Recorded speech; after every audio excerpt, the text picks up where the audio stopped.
Our first guest today is part of the Speaker Slam Inspirational Speaking Competition, which is being held in North America. It's their largest inspirational speaking competition, dedicated to, this is really cool, empowering individuals to share their stories and inspire change. Taking place in Toronto, March's theme is No Risk, No Reward.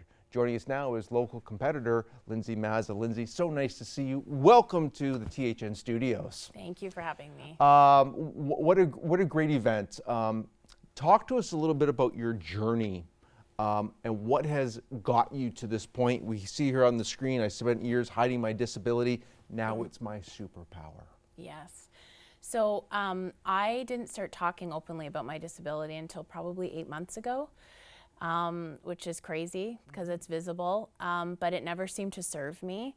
Every time I asked for an accommodation, I was denied really throughout my life. So even getting into law school, I was denied accommodations to write the LSAT exams.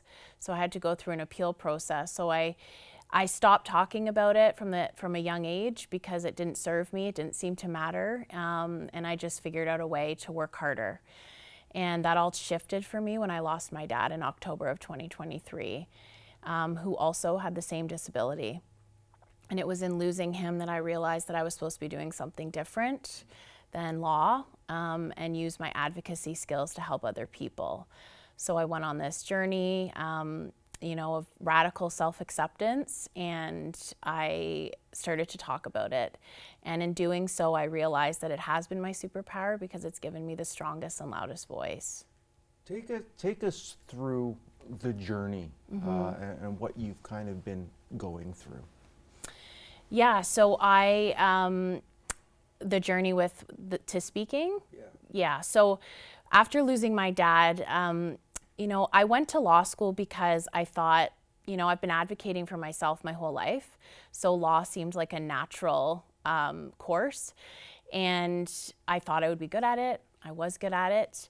But I remember the day that I got called to the bar, I was full of dread. Everybody around me was so excited. And I thought, oh my God, this is what I have to do for the rest of my life. I repressed that. And I got to the point after losing my dad where my mental health wasn't good. I remember waking up in the mornings thinking it would be easier to be dead than to go to work every day. And I remember sharing this with colleagues who were also lawyers and they would look back at me and say, yeah, me too. And I thought, is this what we have normalized? Just living to work and hating every minute of it. And it was in that moment that I thought, I'm not moving forward this way. So I went on this, I started to work with a coach, and I went on this journey of what is it that I should be doing. And in talking about my journey, I started to naturally empower others. And now I just want to talk about it to help people find their purpose. A bunch of things you said there, so bear with me here. Wonderful that you were able to speak to some colleagues at your law firm. And then by making the change, you decided yourself to make the change. You made the phone call. You got a life coach to kind of help you through all this, transforming your life to what it is now. Yeah. To where you do feel comfortable standing up, talking in front of hundreds of people at a time. And this, we're talking about the Speaker Slam. I know you're also going to be doing a TED Talks coming up at McMaster. So you're finding your niche now. When you're talking, what is it what's the message that you try to get across to people? My message is that, I think for so long, like I said, I didn't talk about it because I wanted to be like everybody else. But the power of being not like everybody else is something that everybody can tap into, but we don't really live in a society that supports that. We really live in a people-pleasing society where we're living for other people's expectations. So what I like to talk about is, really throughout my life, I've received a lot of no's. It's been one no after the next, which required me to pivot and figure out my own yes. And that's what I want to help other people do, is to understand that no does not mean you can't do it. It means maybe there's another direction for you, and instead of feeling defeated, to be empowered by those opportunities. I can only imagine someone such as yourself, you're disciplined. You have to be strong-willed, you have to have a strong mind, you have to have a strong heart. You've been through things that none of us here in this studio can probably ever imagine, but you continue to fight. And that's also, I think, part of the inspiration.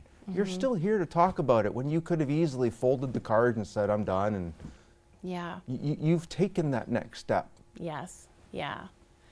Yeah. And I think, you know, something I also like to say is lots of people will tell those with disabilities, like, you know, you're so resilient.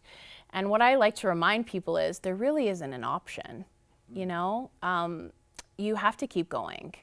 And we're all dealt a different set of cards. And I think when you start talking about things from a vulnerable place, you really find your people. And sometimes you need to find new people who can help lift you up and show you a different direction. And by doing something like that, it means you have to maybe get out of your comfort zone a little bit. Totally. Bring other people into your circle. And be prepared to lose people along the way, because sometimes the pack that you're within likes you to be in your comfort zone, because once you start rattling the cage, it makes people uncomfortable because it reflects back to them that they're staying stuck. So I think in order to move forward, people really need to be prepared that life's going to look different, but as the people that no longer suit you leave your life, it makes room for those to come in that can help you on the journey. So well said. So well said. Talk to us about the international speaking competition, how you're preparing for that, what the message will be, so on and so forth. Yeah, so this is something that kind of fell into my lap, because as the universe does, when you really step into your purpose, things just present themselves to you. So the theme is no risk, no reward. And I intend to sort of take people on a journey of, you know, my challenges, but how at the end of the day, the risk that I always took was on myself. And when people bet on themselves, that's where they find their power. Former or current NBA player, Fred VanVleet, same thing. Bet on yourself. And that's what he did. Now he's a multimillionaire. So you have to take those chances, and you also have to be willing to accept whatever the outcome might be, good or bad. Right, because failure doesn't mean that you have to stop. Failure means you're being shown a lesson or a new direction, and it's to not get bogged down by that, right? Not get in your head. You know, the best failing and then being in the same spot you were in just means you get to try again. But people are so afraid to even try that first time. And I think one thing that people deal with is, and you just kind of hit it on the head there, is you fail. Some people just get tired. You're just, why do I keep doing this? But there is a light at the end of the tunnel. If you do get knocked down 7 times, 20 times, it doesn't matter. You get up 21 times. Because you find that purpose. Right. And failure's telling you that you're supposed to be doing something different, right? Or it's continuing to show up to teach you a lesson. So if you're open to it and you're able to zoom out and look at it from a third-party perspective, it helps you to get out of your head. Yeah. And it helps to have that support. And I'm sure internally in your world, the passing of your father, no doubt, traumatic life experience. You have mother, you have some other family and friends close by, right? Yes, yeah, and I have a great support system, great friends, great family, but a lot of friends left, you know, as on this you alluded journey. to, yeah. Yes, and that's okay, and people are afraid of that. So, you know, I just would love people to embrace that, because change means a lot of positivity. And when new people come in or old people go out, you've still learned something from that experience. Yeah, absolutely. And people continue to create relationships with the same kinds of people often, right? And it ends in the same way, right? So you have to ask yourself, why do I keep going into these relationships, right? What is the lesson here? And when you learn that lesson, you start creating space for better friendships and relationships, and you're operating from a place of self-respect, because you're not going to accept people that aren't on the same level as you, who aren't prepared to support you. Very inspirational. Lindsey, lindseyMazza.com. That's right, Is the yeah. website. Go check her out. Thank you. Thank you. For your inspiration, for coming here and talking to us. And we wish you all the best at the international speaking competition coming up. Thank you. Alrighty, there you have it. Lindsey Mazza.